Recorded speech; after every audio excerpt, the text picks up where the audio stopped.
O Habib's vende milhões de esfirras todos os anos. Está presente em praticamente todo o Brasil.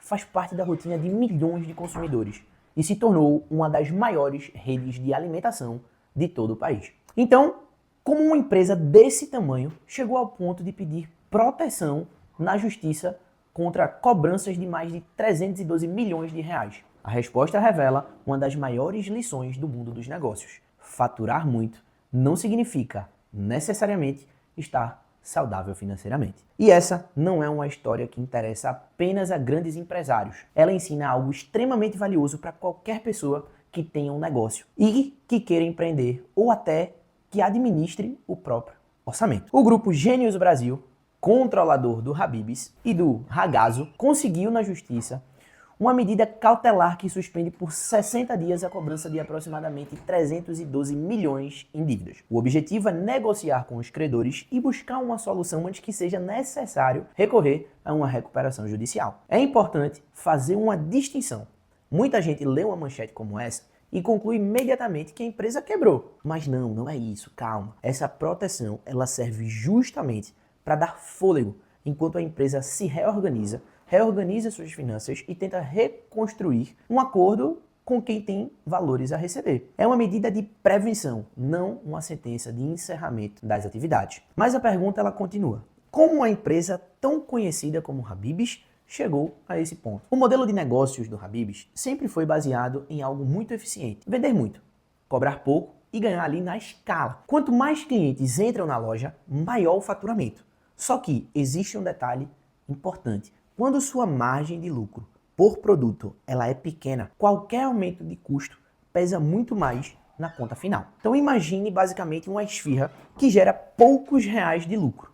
Se o preço da farinha sobe, se o preço da carne aumenta, se a energia elétrica fica mais cara e o aluguel também, aquela pequena margem ela começa a desaparecer. Quem trabalha com grande volume precisa de eficiência e uma eficiência praticamente perfeita, porque pequenos aumentos de custos multiplicado por milhares de operações se transformam em milhões de reais. E foi exatamente isso que aconteceu com milhares das empresas nos últimos anos. A inflação elevou praticamente todos os custos de operação. Os alimentos, eles ficaram mais caros, querendo ou não, a energia aumentou, os salários foram reajustados, os custos logísticos cresceram. Enquanto isso, existe um limite para quanto o consumidor ele aceita pagar. Se a empresa repassa todo esse aumento para o preço final, pode perder clientes. Se absorve o aumento, perde margem. Então, é um equilíbrio extremamente delicado. Mas existe um fator que costuma ser ainda mais perigoso: os juros. Quando uma empresa possui dívidas, ela não paga apenas o valor emprestado, ela paga juros. E em um ambiente de juros elevados, esse custo financeiro ele cresce rapidamente. Muitas vezes a operação ela continua funcionando, as lojas continuam vendendo, os clientes continuam comprando, mas boa parte do dinheiro gerado ele passa a ser destinado ao pagamento das dívidas. É como você tentar encher um balde que está furado. Você coloca água ali o tempo todo, mas uma parte significativa escapa antes de encher o balde. Por isso, existe uma frase muito conhecida entre os empresários: lucro operacional pode existir, mas juros altos podem consumir esse lucro antes que ele se transforme em caixa.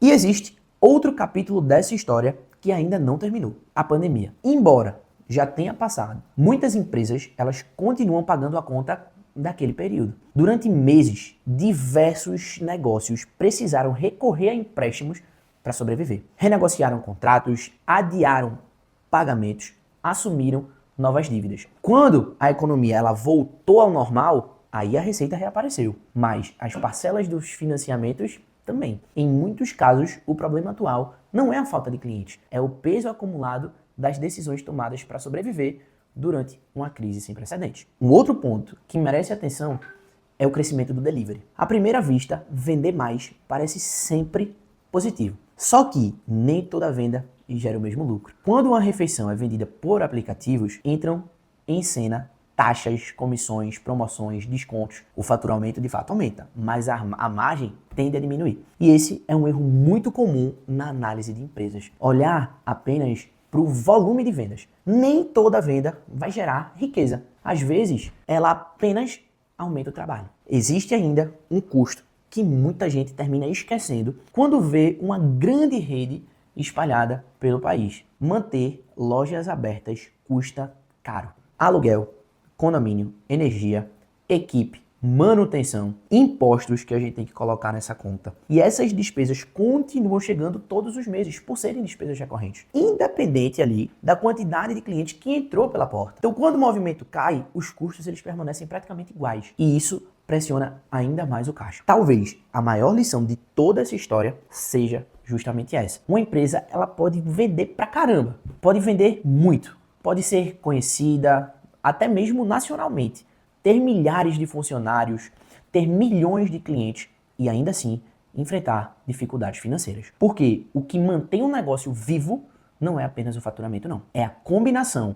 entre margem, controle de custos, endividamento saudável e gestão eficiente do caixa. Aliás, existe uma frase que todo empreendedor deveria lembrar constantemente: faturamento é vaidade, lucro é sobrevivência. E caixa é o que te mantém e mantém a sua empresa viva. Essa lógica vale para gigantes como o Habib's e também para pequenos negócios. Então, quantos empreendedores eles crescem rápido demais sem planejamento? Assumem empréstimos caros, expandem antes da hora, ignoram custos fixos, não acompanham ali o fluxo de caixa e descobrem tarde demais que vender muito não vai garantir estabilidade. No fim das contas, administrar uma empresa é muito parecido como administrar uma família. Não basta você ganhar bem, é preciso você controlar despesas, evitar dívidas caras, planejar o futuro e manter uma reserva para os momentos difíceis. E o Habib's vai acabar?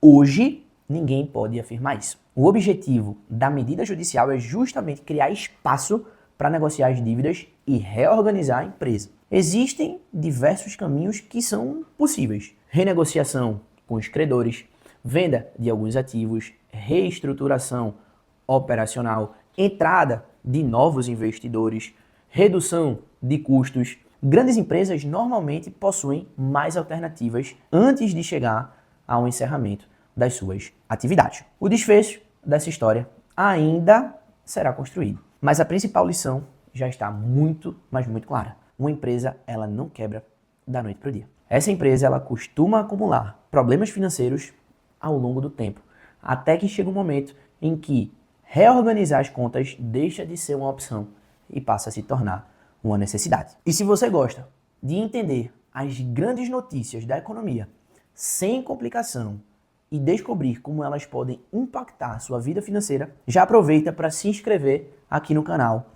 porque assim como uma empresa precisa acompanhar os seus números antes que seja tarde demais, você também pode fortalecer o seu patrimônio quando aprende a enxergar os sinais antes mesmo da crise aparecer. Nos vemos no próximo vídeo. Tchau, tchau.